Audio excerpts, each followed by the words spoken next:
Good morning, students. Now we continue our chapter force, friction and pressure. Part D ये explanation का बेटा। इसमें हम देखेंगे friction and type of friction. Friction क्या है और टाइप ऑफ फ्रिक्शन क्या है। तो ग्रीस फिलोसोफर उसने ऑब्जर्व किया, ऑब्जर्वेशन देखा, जब ऑब्जेक्ट को मोशन में होता है तो वो अपने आप नहीं रुक पाता, उसके ऊपर कोई अपोजिट फोर्स वर्क करता है जो उसको स्लो डाउन करता है और लास्ट में रोक देता है। तो इसी फोर्स को नाम दिया गया फ्रिक्शन। तो friction is a force that oppose the motion of the object. Friction वो फोर्स है जो मोशन को, ऑब्जेक्ट की मोशन को अपोज करता है, रोकता है। Friction act in the direction opposite. मैं पहले ही आपको बताया था कि फ्रिक्शन हमेशा अपोजिट डायरेक्शन में, जिस तरह मोशन हो रही है उसके जस्ट अपोजिट डायरेक्शन में वर्क करता है। अब टाइप ऑफ फ्रिक्शन, तो there are 4 type of friction. पहला आपका स्टैटिक और starting friction. Static friction means जहाँ से ऑब्जेक्ट मूव करना स्टार्ट करता है, जस्ट उससे पहले का जो फ्रिक्शन है।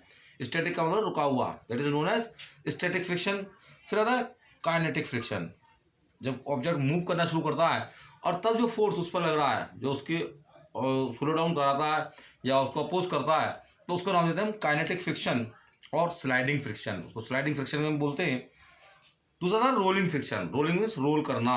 हमेशा स्लाइडिंग फ्रिक्शन ज़्यादा रहता है, रोलिंग फ्रिक्शन कम रहता है, क्योंकि sir contact of area you can see in sliding friction, एक ऑब्जेक्ट दूसरे ऑब्जेक्ट के सरफेस पर स्लाइड कर रहा है और बहुत सारा एरिया कॉन्टैक्ट में आ रहा है इसके, जिसमें इरेगुलरिटी ज़्यादा है, इसलिए स्लाइडिंग फ्रिक्शन जो है हमारा हमेशा ज़्यादा होगा।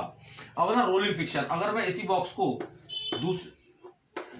रोलिंग फ्रिक्शन इस तरह से व्हील लगा दूं और इसके ऊपर रखवाऊं, तो यहाँ जो टच में आ रहा है, कॉन्टैक्ट में आ रहा है, ये बहुत कम एरिया कॉन्टैक्ट में आता है, जिससे कि हल्का सा धक्का देने पर ये आगे को तेजी से बढ़ जाएगी, जबकि इसमें ऐसा नहीं होगा। तो इसलिए स्लाइडिंग फ्रिक्शन हमेशा कैसा होता है, more than rolling friction. Roll मतलब घूम के जाना, घूम के व्हील के थ्रू घूमना, that is known as rolling friction. तो अभी point out the liquid between the box and the floor. जब बॉक्स और फ्लोर में कुछ लिक्विड लगा दें तब इसमें बन जाएगा हमारा, this is known as fluid friction. इसको नाम दें फ्लूइड। फ्लूइड माने जो फ्लो कर जाए, उसको नाम दें फ्लूइड फ्रिक्शन।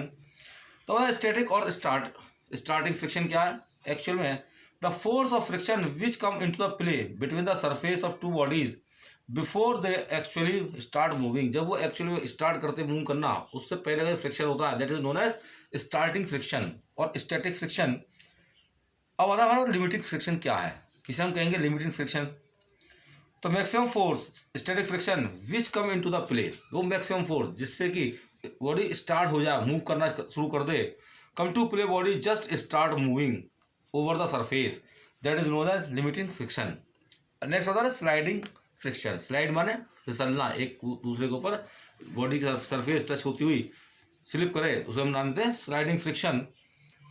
तो when the object solid object over the each other slide friction acts between their surface. जब 2 सॉलिड ऑब्जेक्ट एक दूसरे के सरफेस पर स्लाइड कर रहे, फिसल रहे, तो यहाँ पर स्लाइडिंग फ्रिक्शन वर्क करता है। Sliding box across the table produce this type of friction. एक बॉक्स को टेबल को स्लाइड करा रहे, फ्लोर पर खींच रहे हैं और पूरी बॉडी उसकी टच में चल रही है, तो उसमें मान दें sliding friction. Amount of sliding friction depends upon the 2 factors. अब 2 फैक्टर्स हैं जिन पर हमारा स्लाइडिंग फ्रिक्शन डिपेंड करेगा। The wait of the object, object कितना भारी है, उसका वजन क्या है, जितना ज़्यादा वजन होगा उतना ही उसका स्लाइडिंग फ्रिक्शन ज़्यादा होगा। और दूसरा सरफेस एरिया इन कॉन्टैक्ट, दूसरा कितना एरिया उसका कॉन्टैक्ट में आ रहा है।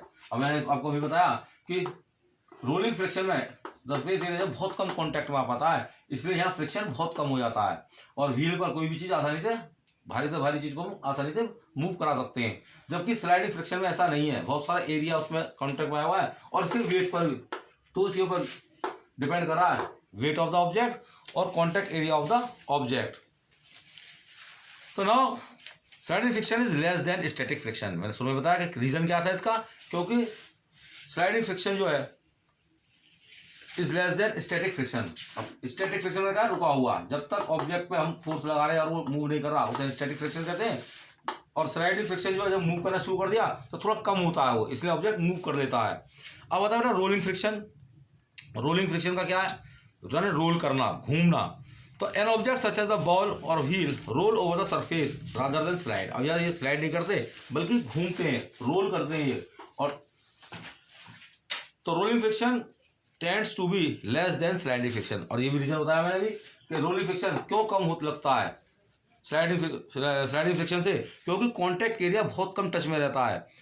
So wheels are often place in the object that you are to be moved. Just imagine how much force would be use to automobiles. तो जितने ऑटोमोबाइल्स अब wheel पे चलते हैं रोलिंग फ्रिक्शन कम रहता है स्टैटिक फ्रिक्शन से।